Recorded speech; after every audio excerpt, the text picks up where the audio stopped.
Greetings, dear viewers, and welcome to my fan commentary on Graduation Blues, Episode 10 of Power Rangers Zeo. I had to decide to skip the remaining episodes in between the first two episodes of Zeo, just to go straight to this one, because this episode was more plot significant when it came to Billy. One of the common things I have to say about this episode is that when this episode happened, this was like, pretty premature for Billy to graduate, because this episode was made in a point when whether or not if David Yost wanted to still stay on the show or not and continue having Billy be around for another season or two of Power Rangers. But we know what would eventually end up happening.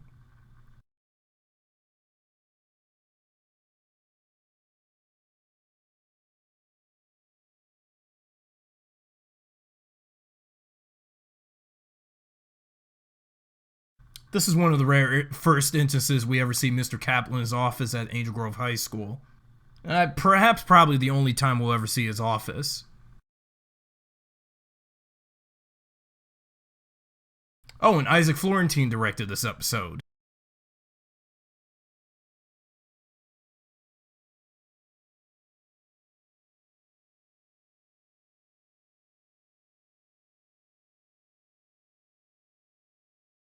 I don't know, is it just me, or when we had the Alien Ranger story and when the Rangers were reverted back to their normal ages with the Zeo Crystal and reversing time to go back to proper state, that with all of that being said, with Billy graduating, it's like, it just feels too early for him to get his diploma so soon. Knowing that Turbo, the Rangers would graduate. But this was just unusual for Billy to graduate so early.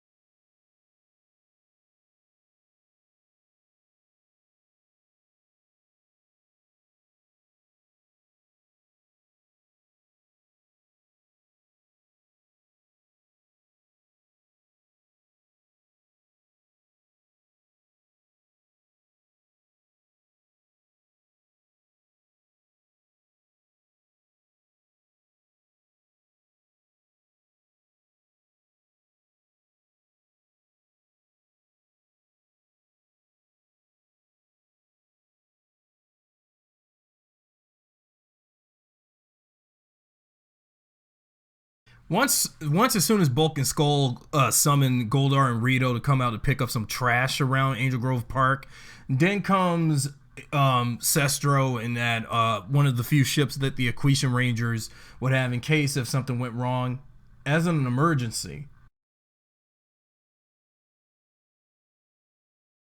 Sestro does, while he does appear in this episode, he does not morph as the Blue Aquitar Ranger. He just only appears unmorphed, just in help of Billy, just to get some supplies needed for his ship, because Hydro Contaminator was an even more, ruthless threat for the Alien Rangers as opposed to Hydro Hog back last.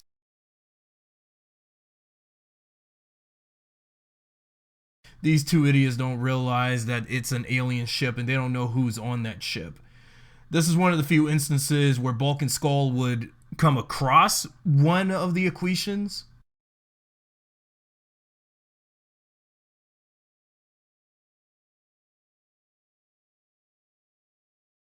Suffice to say, knowing the fact when Goldar and Rito was still with Rita and Zed, and then these two, all four of them are all freaking out over Sestro's appearance and the zoom in his face. It is for comedic effect seeing the comic relief duos meeting one of the Aquitar Rangers.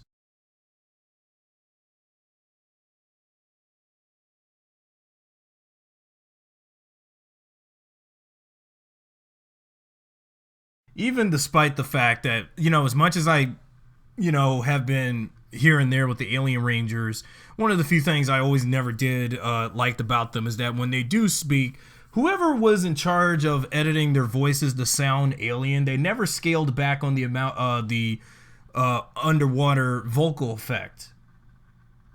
And I don't think they ever managed to do that, even when Orico would appear in Forever Red.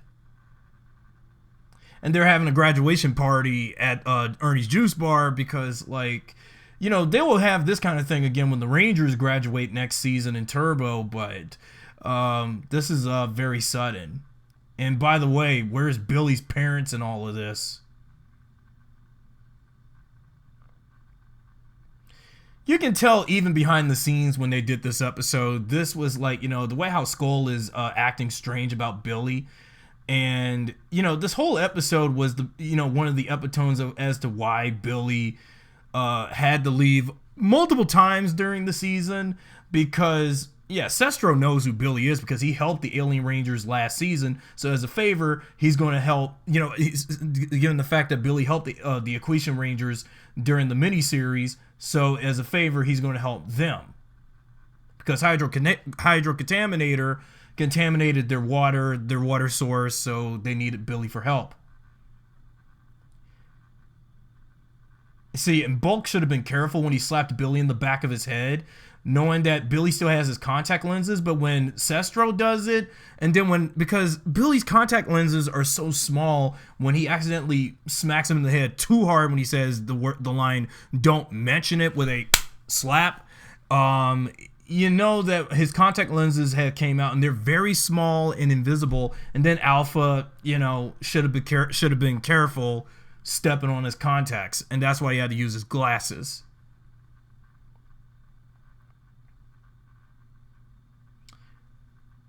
Why do I have a feeling Lieutenant Stone should have dealt with these two back last season? Why wait now? And even he's scared of Goldar and Rito's presence. And then chases right after them.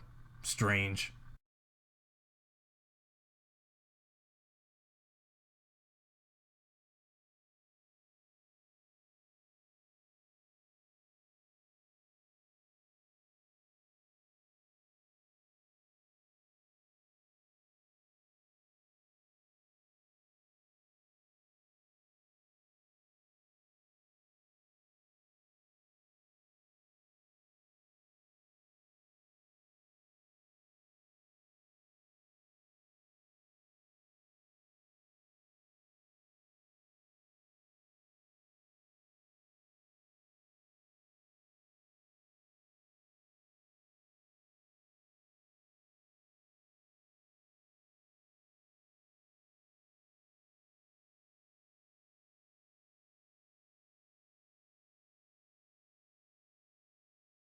The hydrocontaminator monster was from the third episode of O Ranger.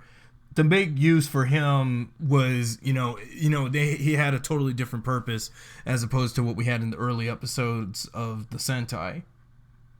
Hydrocontaminator does fit well with Alien Ranger lore with this half of the Zordon era, because Hydra Hog was a bit of a ruthless threat for them. After all, Hydra Hog took all the water out of the Earth, and the Alien Rangers were completely dehydrated during part 1 of the finale.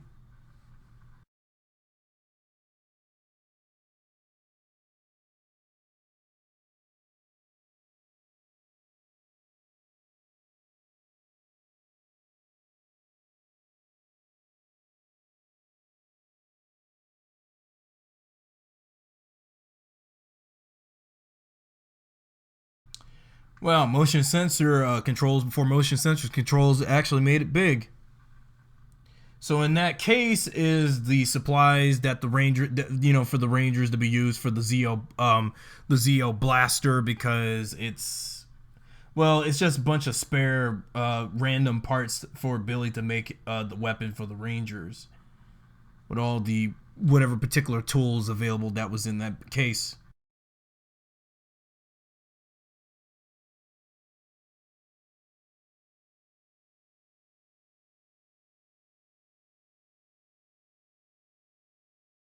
I like how this whole entire fight scene between the Rangers and Hydro Contaminator was all original footage, because this kind of fight was never in the Sentai.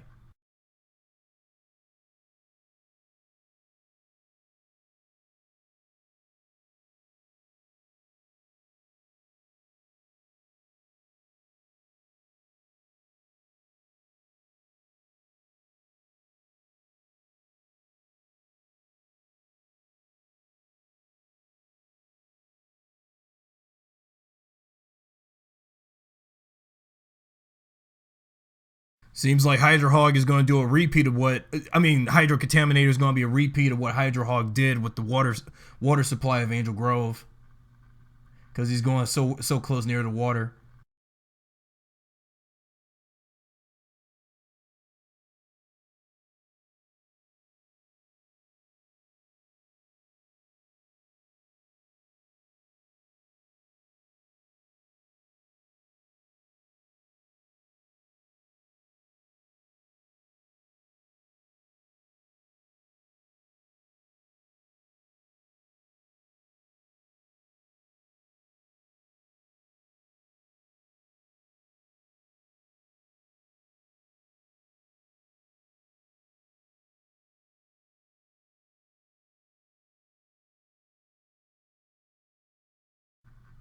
Yeah, he's getting close, so the Rangers have to hurry up and try to stop him from getting into the water, because we don't want a repeat of what happened back in Hog Day Afternoon, do we?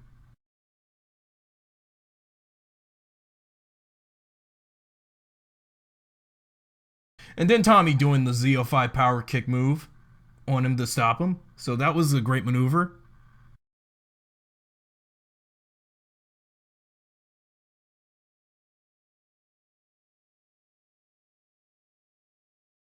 I gotta like the season for when they do U.S. fights with the cogs. Yeah, and then they threw that cog into the water, you knew it was going to explode. Just like how if you throw anything electrical into the water, it will explode. So yeah, smart thinking on that, because they were so close to the water. One of the common things I did like like I was saying, for some of the fight scenes in Zeo, that's all American footage. In a fight like this, and even in the Where in the World is Zeo Ranger 5 episode, they even did a fight scene where the Rangers were at a beach dealing with one of the Machine Empire's monsters near the beach in American footage.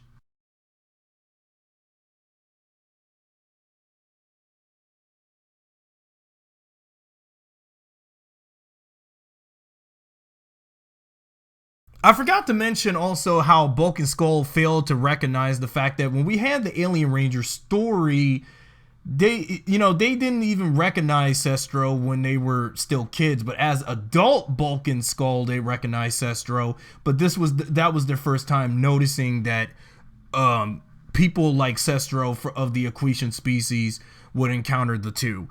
Although Rito and Goldar, when they were still on Rita and Zed's side last season, they didn't even realize that that was one of the Equation Rangers they dealt with back in the first two episodes, during one of the first two episodes of the Alien Ranger miniseries.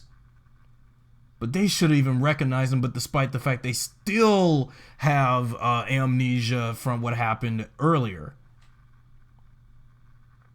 And now we cut to one of the few episodes of O-Ranger that was considered very violent, but of course they have to tone down how much footage they have to use of him. And because again, this was one of the early episodes of the Sentai when they were doing some really grim, dark stuff. You can see one of the Machine Empire fleet ships sending down Prince Sprocket and a few cogs. But that was when the show was doing some really, well, again, going by the Sentai footage, that was when they were doing some really dark stuff.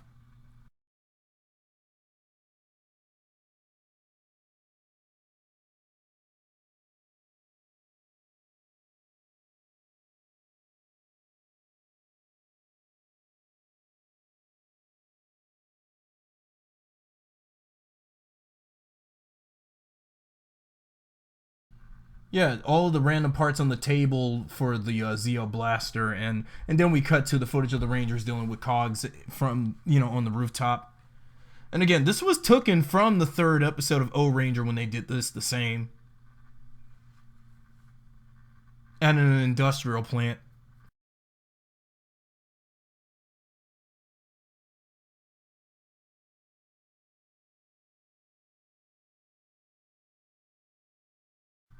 That's kind of graphic, seeing that cog being disemboweled and all the body parts being destroyed. Again, this was still in a time when O-Ranger was getting a bit too extreme with its violence. So they had to tone down pretty much all of that and just only cut what's really important. Basically, with Billy building the Zeo Blaster, it's just basically the toy version of the Zeo Blaster roleplay weapon from Power Ranger Zeo's original toy line from Bandai, back when Bandai was still doing Power Ranger toys. And what's with that glowing red thing on the table? I don't know if it's part of the blaster or what.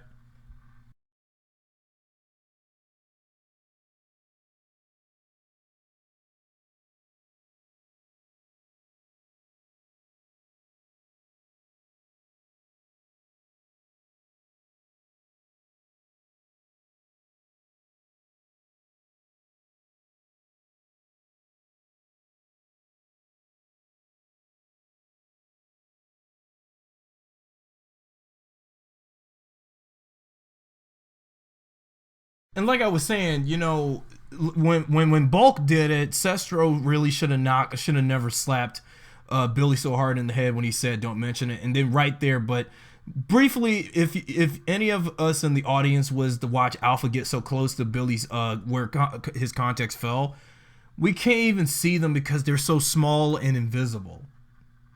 It's just hard to tell and see where the contacts landed onto the floor of the power chamber, and that's why we don't even know for sure.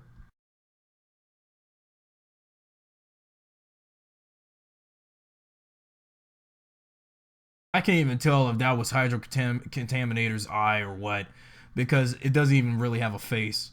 And the Zeo pistols, well, again, they barely ever use those pretty often. You can tell that Hydrocontaminator's body falling down to the ground. That was a fake Shemp dummy. Back in the Sentai. Hey, I see Billy got his old glasses back from last we seen him back in season 2. Even though Billy was not even going to use those glasses anymore because it was made clear that Billy, by the time when the cast was filming the first Power Rangers movie and when they did the remaining episodes of season 2, Billy wasn't, David Yost didn't want Billy to wear his glasses anymore because as his character had evolved when Rocky, Adam, and Aisha joined the team, the glasses basically were not needed anymore, and it made sense for him to stick with the contacts because his character was evolving. Yeah, and this is one of the few episodes of Zeo where we don't need a Zord fight with Hydrocontaminator, but the Zord fight, the Zord fight was not available in the episode, even in the Sentai version.